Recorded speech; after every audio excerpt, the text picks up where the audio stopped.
네, 우리 함께 보는 말씀 시편 30편 1절에서 12절 전체 보겠습니다. 같이 읽겠습니다. 여호와여, 내가 주를 높일 것은 주께서 나를 끌어내사 내 원수로 하여금 나로 말미암아 기뻐하지 못하게 하심이니이다. 여호와 내 하나님이여, 내가 주께 부르짖음에 나를 고치셨나이다. 여호와여, 주께서 내 영혼을 수월에서 끌어내어 나를 살리사 무덤으로 내려가지 아니하게 하셨나이다. 주의 성도들아, 여호와를 찬송하며 그의 거룩함을 기억하며 감사하라. 그의 노염은 잠깐이요 그의 은총은 평생이로다. 저녁에는 울음이 깃들일지라도 아침에는 기쁨이 오리로다.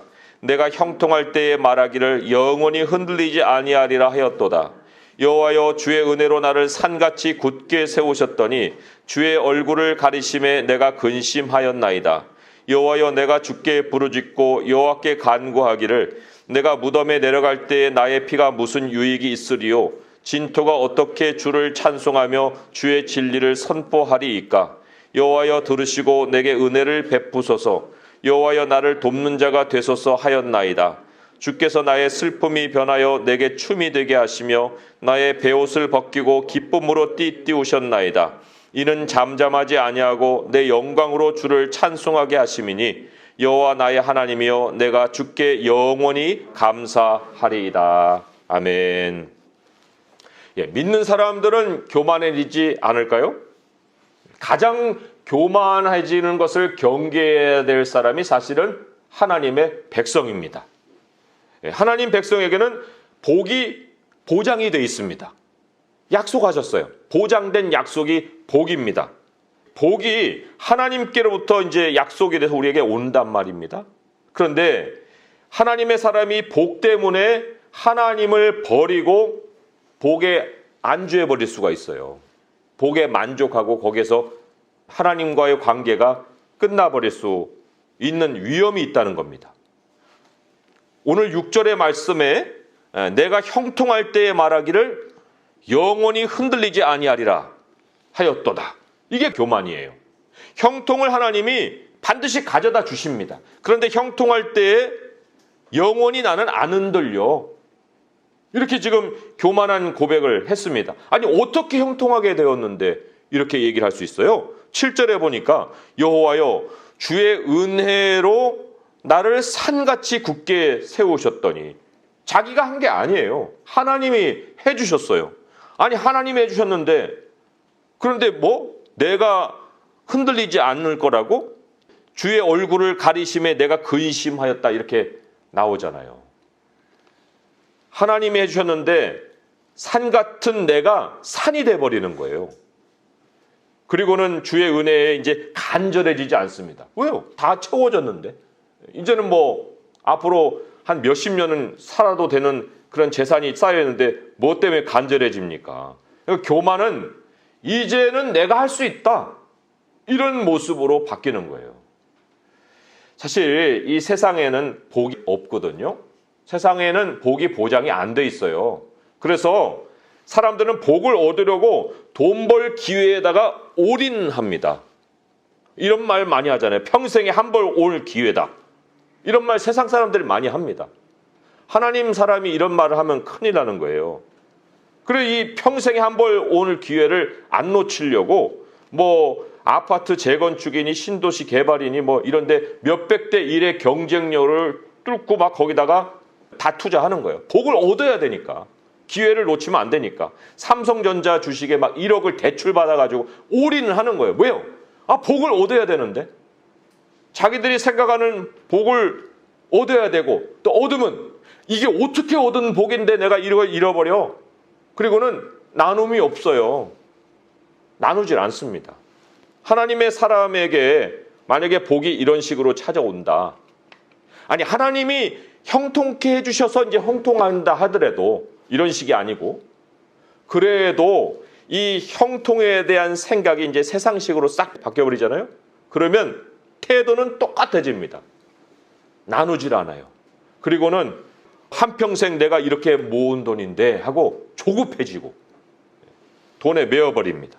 지금까지 은혜로 세워졌는데, 아니, 은혜로 세워진 건 앞으로도 은혜로 세워져 가야 되는 거 아니에요? 근데 은혜로 세워져 놓고 현상 유지는 자기가 이제 지혜로 지켜가려고 하는 거예요. 그리고 지킬 뿐만 아니라 잃어버리고 싶지 않으니까 더 형통을 유지하기 위해서 더 많은 형통을 욕심을 냅니다. 이럴 수 있는 가능성이 누구에게 크다고요? 하나님의 백성에게 크다는 거예요. 형통이 보장되어 있는 사람에게 크다는 겁니다. 그런 사례가 역사에 이미 있었어요. 여수룬이 뭐냐면 이스라엘을 아주 애칭하는 말이에요. 하나님 얼마나 사랑스러웠으면 여수룬이라고 했을까요? 그런데 그 여수룬이 바로 그런 모습을 가졌다는 거예요. 신명기 32장 9절에서 18절까지인데 좀 길지만 잘 들어보세요. 과정이니까. 신명기 32장 9절에서 18절입니다. 여호와의 분깃은 자기 백성이라 야곱은 그가 택하신 기업이로다. 여호와께서 그를 황무지에서 짐승이 부르짖는 광야에서 만나시고 호위하시며 보호하시며 자기의 눈동자같이 지키셨도다. 마치 독수리가 자기의 보금자리를 어지럽게 하며 자기의 새끼 위에 너풀거리며 그의 날개를 펴서 새끼를 받으며 그의 날개 위에 그것을 엎는 것 같이 여호와께서 홀로 그를 인도하셨고 그와 함께 다른 신이 없었도다. 여호와께서 그가 땅의 높은 곳을 타고 다니게 하시며 이 그는 여수룬이에요. 여호와께서 여수룬이 땅의 높은 곳을 타고 다니게 하시며 밭에 소산을 먹게 하시며 반석에서 꿀을 굳은 반석에서 기름을 빨게 하시며 소의 엉긴 젖과 양의 젖과 어린 양의 기름과 바산에서 난 순양과 염소와 지극히 아름다운 밀을 먹이시며 또 포도즙과 붉은 술을 마시게 하셨도다. 그런데 여기가 중요합니다. 여수룬이 기름짐에 발로 찼도다. 하나님 뻥 차버렸어요. 네가 살찌고 비대하며 윤택하며 자기를 지으신 하나님을 버리고 자기를 구원하신 반석을 업신여겼도다. 그들이 다른 신으로 그의 질투를 일으키며 가증한 것으로 그의 진노를 격발하였도다. 그들은 하나님께 제사하지 않고 귀신들에게 하였으니 곧 그들이 알지 못하던 신들, 근래에 들어온 새로운 신들, 현대 신들, 너희의 조상들이 두려워하지 아니하던 것들이로다. 너를 낳은 반석을 내가 상관하지 아니하고 너를 내신 하나님을 내가 잊었도다. 하나님 이제 머릿속에서 없어져 버린 거예요. 하나님이 인생에 함께하지 않는다면 도대체 어쩐 일이 벌어질까요? 그걸 우리가 알아야 됩니다. 오늘 7절의 말씀에 마지막에 이렇게 돼 있어요. 주의 얼굴을 가리시며, 이게 이제 하나님이 함께하지 않으시는 거거든요. 내가 근심하였다. 근심이 확 들어와요. 다윗에게 어떤 근심이 들어온 거예요? 2절과 3절을 보면은 그에게 병이 들었구나. 이걸 알 수 있습니다. 왜요?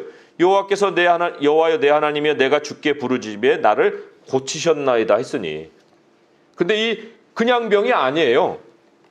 무덤으로 내려가지 아니하게 하셨다니까 이게 죽을 병이었거든요. 아니 어떻게 다윗에게 이런 일이 일어날 수 있지? 다윗인데 신앙의 아주 선봉 같은 그런 사람인데. 그런데 하나님의 은혜가 멈추면 다윗 아니라 누구라도 이런 일이 벌어져요. 다윗에게도 생긴 것이면 우리에게도 생길 수 있는 일입니다. 그런데 사람이 병으로만 나락에 떨어지는 거 아니에요. 사람이 돈이 많아도 근심이 확 들어오게 됩니다. 돈이 많은데 왜 근심이 생기지? 왜냐하면 이 돈이 가지는 부작용이 있어요. 약도 먹으면 부작용이 있듯이 돈도 부작용이 있습니다. 그래서 하나님이 부자 되게 애쓰지 말고 내 사사로운 지혜를 버리라고 했거든요. 그럼 어떤 부작용이냐?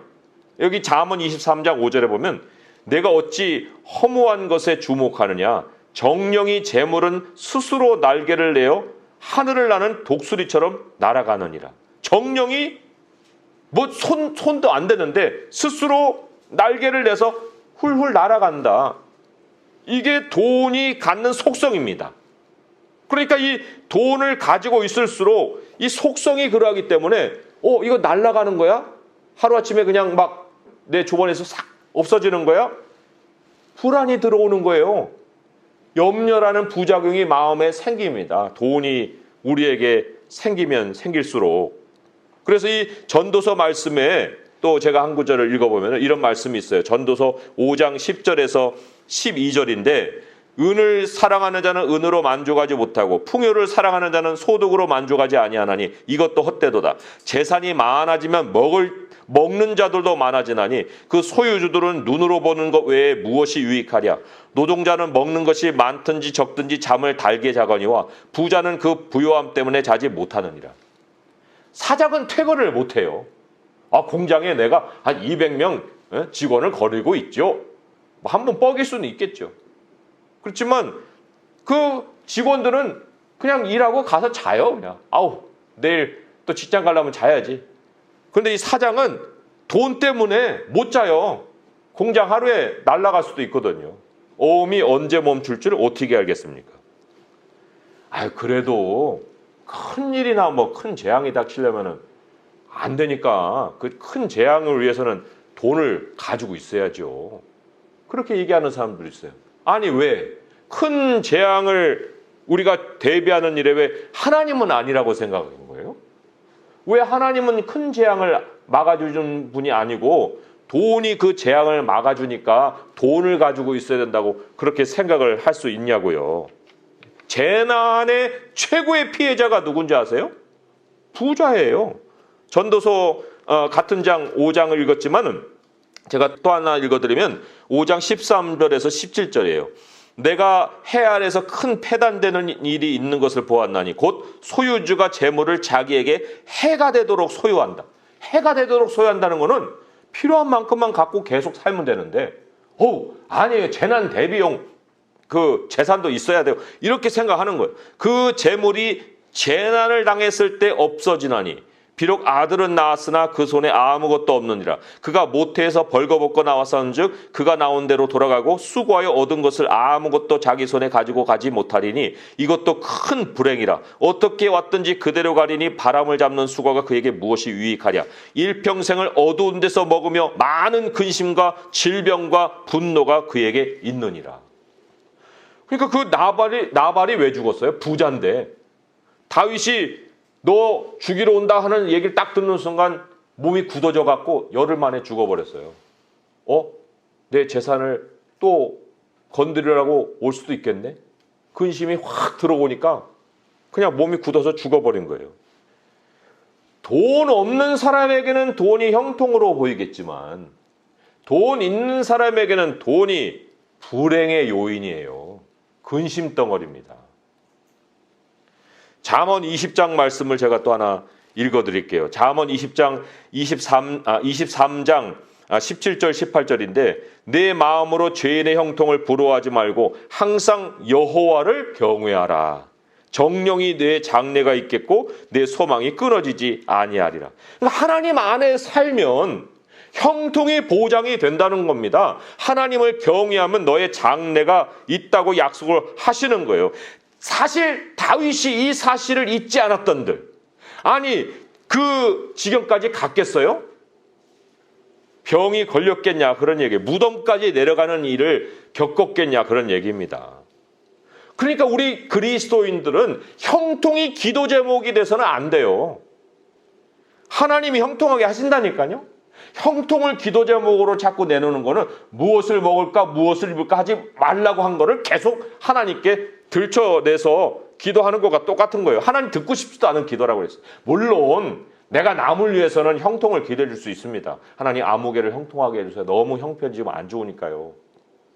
그러나 내가 기도할 기도 제목은 아니라는 겁니다. 오히려 하나님의 백성은 형통이 보장돼 있기 때문에 형통을 기도할 것이 아니라 겸손하기를 기도해야 돼요. 하나님이 반드시 주실 형통에 대한 보험이 뭐냐? 교만해지지 않을 수 있는 보험이 뭐냐? 겸손을 위해서 늘 준비되어 있는 겁니다. 내가 하나님 앞에. 그런다고 하나님 저 겸손하게 해주세요. 겸손하면 되는 거지 뭘 겸손하게 해달라고 또 기도를 합니까? 겸손을 위해서 기도하라는 것이 겸손하게 해주세요라는 기도가 아니에요. 그냥 하면 되는 거예요. 진짜 하나님이 우리에게 겸손을 위해서 모범적인 기도를 알려주신 것이 솔로몬이에요. 솔로몬이 꿈에서 기도한 적이 있거든요. 평소에 생각이 얼마나 거기에 이렇게 꽂혔으면 하나님이 꿈에서 물어본 그 일을 그렇게 대답할 수 있었을까? 이건 겸손의 아주 최고의 기도인데 물론 그의 마지막 삶은 굉장히 교만했죠. 그러니까 끝까지 우리는 겸손을 지켜가야 합니다. 그게 어디에 있냐면 열왕기상 3장 7절에서 15절에 있어요. 거기 잘 한번 들어보세요. 뭐가 겸손인가? 거기에 핵심은 뭐냐면 자기가 현재 맡은 그 일에 대한 하나님의 은혜를 구하는 게 진짜 겸손 기도예요. 한번 들어보세요.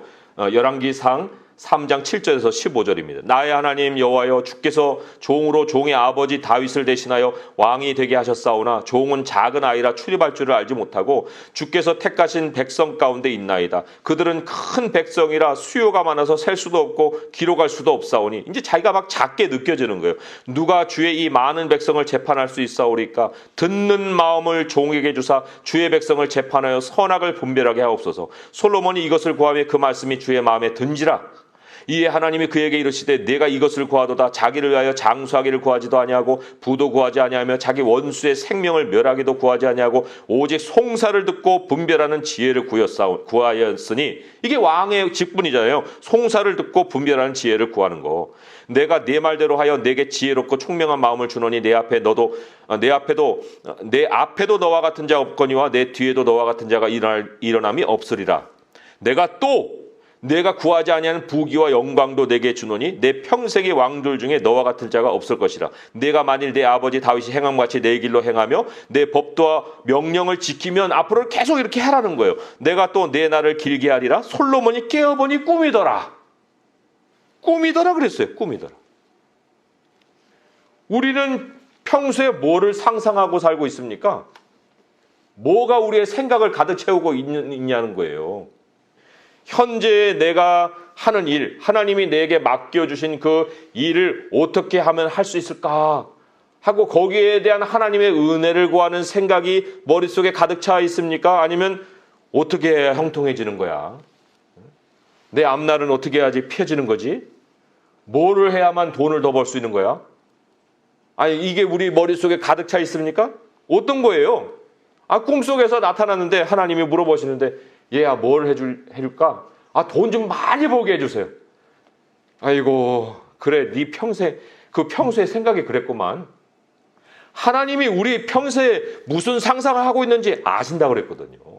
신명기 31장에 보면은 그 하나님이 아신다는 게 이렇게 나와요. 하나님이 아시는데 어떻게 우리가 하나님을 속일 수 있겠습니까? 신명기 31장 20절에서 21절의 말씀이 이렇게 얘기해요. 신명기 31장 20절 21절에 내가 그들의 조상들에게 맹세한 바 젖과 꿀이 흐르는 땅으로 그들을 인도하여 들인 후에 그들이 먹어 배부르고 살찌면 돌이켜 다른 신들을 섬기며 나를 멸시하여 내 언약을 어기리니. 하나님이 다 미래를 알고 계세요.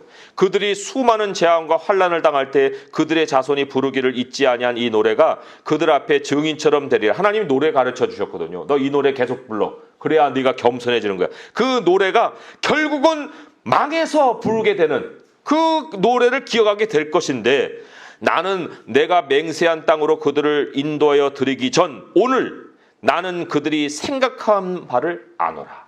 개역 한글 성경은 내가 그들의 상상하는 바를 아노라 그랬어요. 하나님이 우리의 생각 속에 그러한 성공과 재물에 대한 이 내용으로 꽉 차 있다는 걸 아시는다는 거예요.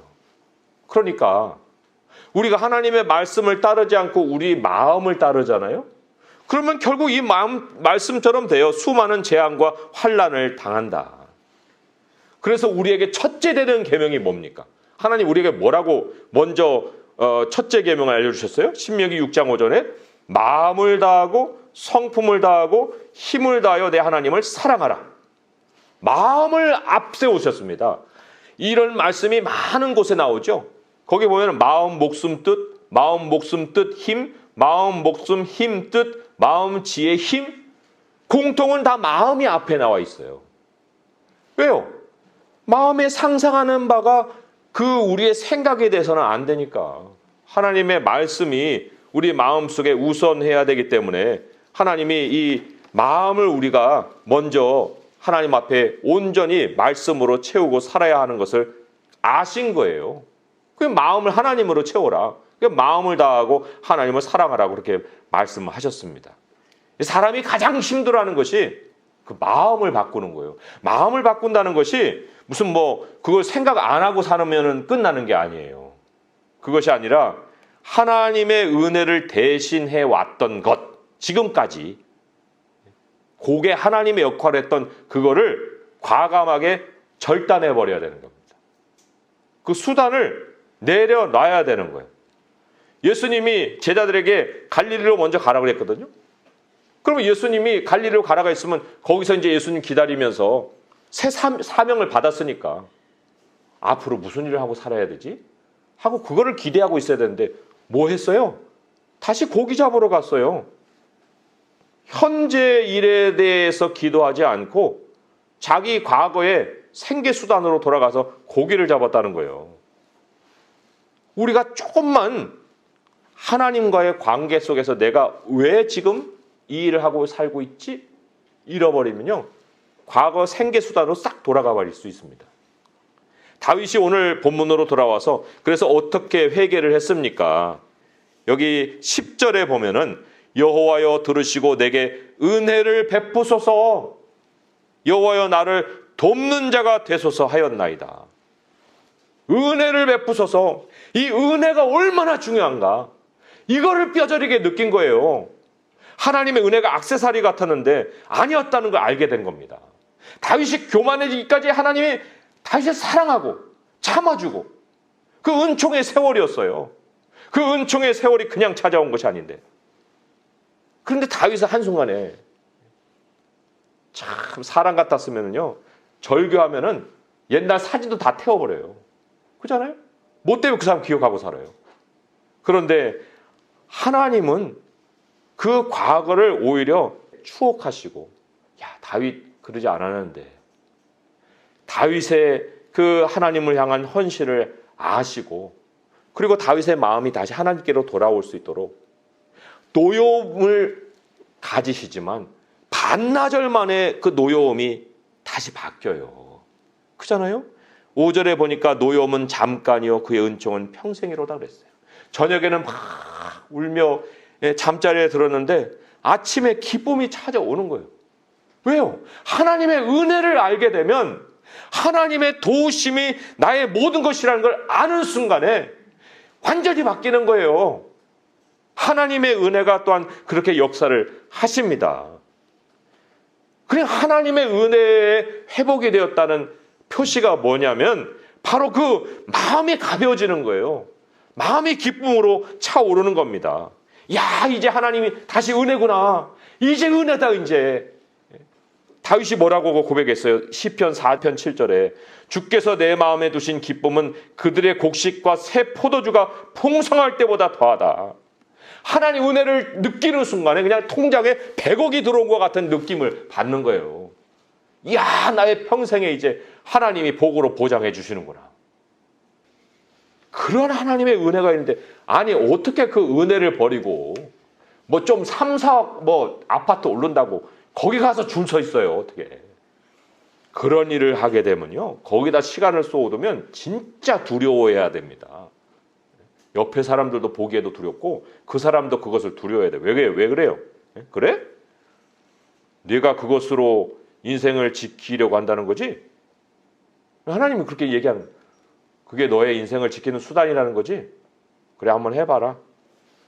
그럼 은혜는 어제까지야. 아, 그래도 이 아파트는 내가 가져야 돼요. 아, 물론 뭐 우리가 살기 위해서 집을 산다는데 하나님 뭐라고 하겠어요? 우리가 부지런히 저축을 해나가는데 하나님 뭐 너 저축도 하지 마라 그렇게 하시겠어요? 그렇지 않으십니다. 아, 필요하면 집도 사는 거고, 아, 필요하면 저축도 계속 하는 것이지. 뭐 그런 거를 가지고 또 우리가 하나님 앞에서 하나님 이래도 돼요? 그렇게 물어볼 필요도 없어요. 부지런한 경영은 하나님이 칭찬을 해주십니다. 그러나 마음의 동기는 하나님이 아신다는 거예요. 마음의 동기를 살펴서 너 그거 하나님을 대신하는 거지? 하고 하나님께 통과가 안 돼버리면 그때부터 은혜는 끝, 시련이 시작되는 거예요. 오늘 말씀을 맺으면서 극단의 두 모습을 소개를 해드립니다. 시편 114편 28절의 말씀이 한 극단이에요. 주께서 주신즉 그들이 받으며 주께서 손을 펴신즉 그들이 좋은 것으로 만족하다가, 이게 한쪽이에요. 바로 이어지는 29절에 주께서 낫을 숨긴즉 그들이 떨고 주께서 그들의 호흡을 거두신즉 그들은 죽어 먼지로 돌아가나이다. 하나님이 흥망의 열쇠이십니다. 하나님이 두 가지의 모든 모습의 중심에 계신다는 거예요. 그래서 초두에 말씀드렸지만은 하나님 백성에게 형통은 찾아옵니다. 약속되었어요. 보장이 된 거라고 했습니다.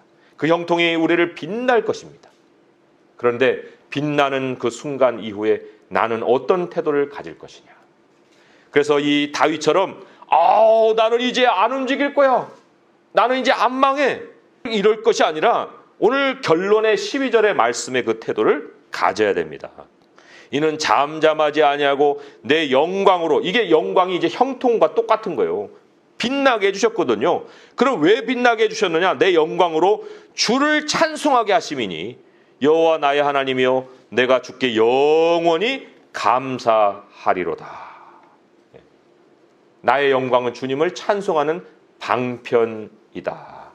나의 삶에 감사가 넘치게 해 주시려고 하나님이 나의 영광을 허락하신 것이다. 나를 끝까지 산으로 드러내지 않고 끝까지 겸손할 수 있게 해준 것은 바로 하나님께 찬송과 감사의 삶을 늘 지켜가는 것이다, 그런 거예요. 그래서 하나님, 어떤 것으로도 우쭐대지 않겠습니다. 어떤 수단으로도 하나님의 은혜를 대신하지 않겠습니다. 하나님이 나의 과거이시고 현재이시고 미래이십니다. 이런 고백을 가지고 온전히 하나님의 은혜로 평생을 정말 산같이 세워지는 인생이 되는 성도 될 수 있기를 주님의 이름으로 축원드립니다. 기도하겠습니다. 하나님 아버지, 요즘같이 세상이 흔들리고 또 여러 불안한 삶이 우리에게 펼쳐질 때 하나님, 우리 마음이 흔들릴 수 있습니다. 어디 가서야 우리가 형통할 수 있고 어디 가서야 이 모든 난국을 회피할 수 있을까, 또 불안해할 수 있습니다. 하나님, 지금까지도 주님의 은혜로 살았는데 어찌 우리가 그런 허망한 생각을 할 수 있습니까? 하나님 한 분, 우리 주님 안에 거하는 것, 아버지를 경외하며 살아가는 것, 그것이 바로 우리의 미래가 정령이 찾아오는 길인 줄 믿습니다. 오늘 주여 하나님이 주신 말씀을 그대로 믿습니다. 우리에게 형통을 보장하여 주신 주님과 동행하며 살게 하시옵고 매 순간 하나님이 채워주신 것으로 감사하게 하시옵고 우리의 영광을 통해서 하나님이 찬송받으실 일을 행할 수 있게 하여 주시옵소서. 아버지께서 우리에게 맡기신 그 일에 충성하게 하시고 어찌하면 이 일을 주님의 은혜로 채우고 어찌하면 이것을 통해서 하나님을 드러낼 수 있을까를 생각하고 매일 주님과 동행하는 성도들 되게 하여 주시옵소서. 예수님의 이름으로 감사하며 기도합니다. 아멘.